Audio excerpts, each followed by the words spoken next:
ನನ್ನ ಮತಕ್ಷೇತ್ರದ ಸವಣೂರು ತಹಸೀಲ್ದಾರ್ ಆಫೀಸು ಸುಮಾರು 2001ರಲ್ಲಿ ಒಂದು ಕುಡಿಯುವ ನೀರಿನ ಗಲಾಟೆಯಲ್ಲಿ ಅದು ಸುಟ್ಟು ಹೋಗಿತ್ತು. ಅಲ್ಲಿರುವ ಎಲ್ಲ ದಾಖಲೆಗಳು ಎಲ್ಲ ನಾಶ ಆಗಿದ್ದಾವೆ. ಸುಮಾರು 20 ವರ್ಷಗಳಿಂದ ಸವಣೂರು ತಾಲೂಕಿನ ನನ್ನ ವಿಧಾನಸಭಾ ಕ್ಷೇತ್ರದ ಸವಣೂರು ತಾಲೂಕಿನಲ್ಲಿ ರೈತರು ದಾಖಲೆಗಳಿಗೆ ಪರದಾಡ್ತಾ ಇದ್ದಾರೆ. 20 ವರ್ಷದ ನಂತರ ಕೂಡ ಅಲ್ಲಿ ಕುಡಿಯುವ ನೀರಿನ ಸಮಸ್ಯೆನೂ ಬಗೆಹರಿದಿಲ್ಲ. ಜೊತೆಗೆ ಸುಟ್ಟು ನಾಶವಾದಂತಹ ದಾಖಲೆಗಳನ್ನ ಸಮಸ್ಯೆ ಕೂಡ ಬಗೆಹರಿದಿಲ್ಲ. ತಮ್ಮ ಮುಖಾಂತರ ನಾನು ಸಚಿವರಲ್ಲಿ ಈಗಾಗಲೇ ತಮ್ಮ ಮುಖಾಂತರ ನಾನು ಮನವಿ ಮಾಡ್ತೇನೆ, ಆದಷ್ಟು ಬೇಗ ಆ ಸಮಸ್ಯೆಯನ್ನು ಬಗೆಹರಿಸಿಕೊಡ್ಬೇಕಂತೇಳಿ ನಾನು ತಮ್ಮ ಮುಖಾಂತರ ಮನವಿ ಮಾಡ್ತೇನೆ. ನನ್ನ ವಿಧಾನಸಭಾ ಕ್ಷೇತ್ರದಲ್ಲಿ ಮುಖ್ಯವಾಗಿ ಬೆಣ್ಣೆಹಳ್ಳದ ಉಗಮ ಸ್ಥಾನ ಶಿಗ್ಗಾಂವ ಸವಣೂರು ವಿಧಾನಸಭಾ ಕ್ಷೇತ್ರದ ಒಂದು ಹೊಸೂರು ಗ್ರಾಮದಲ್ಲಿ ಬೆಣ್ಣೆಹಳ್ಳ ಉಗಮವಾಗಿದೆ. ಈಗಾಗಲೇ ನಮ್ಮ ಸರ್ಕಾರ ಏನು ಬೆಣ್ಣೆಹಳ್ಳದಿಂದ ಉತ್ತರ ಕರ್ನಾಟಕದ ಬಹಳಷ್ಟು ಜಿಲ್ಲೆಗಳಲ್ಲಿ ಆಕಸ್ಮಿಕವಾಗಿ ಪ್ರವಾಹ ಬಂದು ಹಾನಿ ಆಗ್ತಾ ಇತ್ತು. ಅದಕ್ಕೆ ಒಂದು ಯೋಜನೆಯನ್ನು ಸಿದ್ಧಪಡಿಸಿದ್ದಾರೆ. ಸುಮಾರು 200 ಕೋಟಿ ರೂಪಾಯಿ ಯೋಜನೆಯನ್ನು ಬೆಣ್ಣೆಹಳ್ಳಕ್ಕಾಗಿ ನಮ್ಮ ಸರ್ಕಾರ ಈಗ ಘೋಷಣೆ ಮಾಡಿದೆ. ತಮ್ಮ ಮುಖಾಂತರ ಮಾನ್ಯ ಮುಖ್ಯಮಂತ್ರಿಗಳಿಗೆ ಹಾಗೂ ಉಪಮುಖ್ಯಮಂತ್ರಿಗಳಿಗೆ ನಾನು ಧನ್ಯವಾದವನ್ನು ಅರ್ಪಿಸಲಿಕ್ಕೆ ಬಯಸ್ತೇನೆ. ಜೊತೆಗೆ ನಾನು ಒಂದು ಮನವಿ ಮಾಡ್ತೇನೆ, ಬೆಣ್ಣೆಹಳ್ಳದ ಉಗಮ ಸ್ಥಾನ ಶಿಗ್ಗಾಂವ ಸವಣೂರು ವಿಧಾನಸಭಾ ಕ್ಷೇತ್ರದ ಹೊಸೂರು, ಅಲ್ಲಿಂದಲೇ ಕೆಲಸವನ್ನು ಪ್ರಾರಂಭ ಮಾಡಬೇಕು ಅಂತೇಳಿ ನಾನು ತಮ್ಮ ಮುಖಾಂತರ ಅವರಿಗೆ ನಾನು ಮನವಿ ಮಾಡಲಿಕ್ಕೆ ಬಯಸ್ತೇನೆ ಅಧ್ಯಕ್ಷರೇ. ಓಕೆ. ನನ್ನ ವಿಧಾನಸಭಾ ಕ್ಷೇತ್ರದ ಶಿಗ್ಗಾಂವ ಸವಣೂರು ಮತ್ತು ಬಂಕಾಪುರ್ ಮೂರು ಒಂದು ಪುರಸಭೆಗಳಿವೆ. ಅಲ್ಲಿ 15 ದಿನಕ್ಕೊಮ್ಮೆ ನೀರು ಬರ್ತಾ ಇದೆ. ಅಲ್ಲಿ ಕುಡಿಯುವ ನೀರಿನ ಬಹಳಷ್ಟು ದೊಡ್ಡ ಸಮಸ್ಯೆ ಇದೆ. ಈಗಾಗಲೇ ಶಿಗ್ಗಾಂವಿಗೆ ನಾಗನೂರು ಕೆರೆ, ಸವಣೂರಿಗೆ ಮೋತಿ ತಾಲಾಬ್ ಹಾಗೂ ಬಂಕಾಪುರ್ಗೆ ನಮ್ಮ ಕುಣಿಮೆ ತವರಮೆಳೆ ಕೆರೆ ಅಂತೇಳಿ 3 ಕೆರೆಗಳನ್ನು ಐಡೆಂಟಿಫೈ ಮಾಡಿದವು.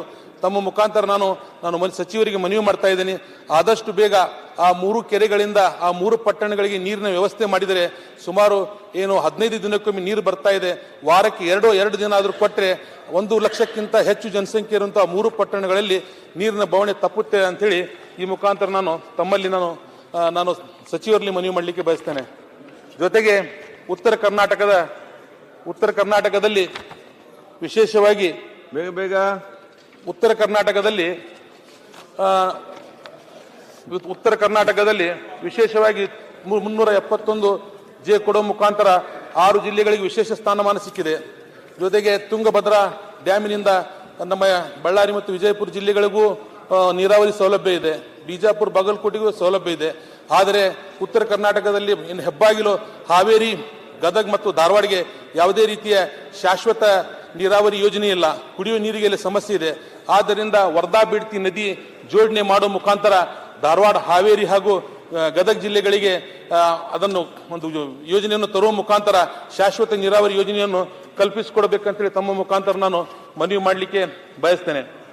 ಅದರಲ್ಲೂ ವಿಶೇಷವಾಗಿ ನನ್ನ ವಿಧಾನಸಭಾ ಕ್ಷೇತ್ರ ಇದೆ, ಅದರಲ್ಲಿ ಅರ್ಧ ಭಾಗ ಅರೆ ಮಲೆನಾಡು ಮತ್ತು ಇನ್ನು ಅರ್ಧ ಭಾಗ ಬಯಲುಸೀಮೆ ಇದೆ. ಅತಿ ಹೆಚ್ಚು ಮಳೆ ಬರ್ತೈತೆ ಅಂತೇಳಿ ಆ ಭಾಗದ ಜನ ಭತ್ತ, ಕಬ್ಬು, ಶುಂಠಿ ಇಂತಹ ಬೆಳೆಗಳು ಹಾಕಿದಾಗ ಮಳೆ ಏನಾದ್ರೂ ಕಡಿಮೆ ಆದಲ್ಲಿ ಬೆಳೆಗಳು ಸಂಪೂರ್ಣ ನಾಶ ಆಗ್ತಾವ. ಬಯಲುಸೀಮೆ ಭಾಗದಲ್ಲಿ ಅಲ್ಲೇ ಏನಾದರೂ ಅವರು ಬಯಲುಸೀಮೆಗೆ ಬರುವಂತ ನಮ್ಮ ಶೇಂಗಾ, ಸೋಯಾಬೀನ್ ಇಂಥ ಬೆಳೆಗಳನ್ನು ಹತ್ತಿ ಬೆಳೆದಾಗ ಏನಾದ್ರೂ ಮಳೆ ಹೆಚ್ಚಾದಲ್ಲಿ ಯಾವುದೇ ರೀತಿಯ ಬೆಳೆಗಳು ಕೈಗೆ ಸಿಗುವುದಿಲ್ಲ. ಸತತವಾಗಿ ನಮ್ಮ ವಿಧಾನಸಭಾ ಕ್ಷೇತ್ರದಲ್ಲಿ ಕೊರೋನಾ ಬಂತು, ಅದರ ನಂತರ ಸತತವಾಗಿ ಬರಗಾಲ, ಅದರ ನಂತರ ಅತಿವೃಷ್ಟಿ.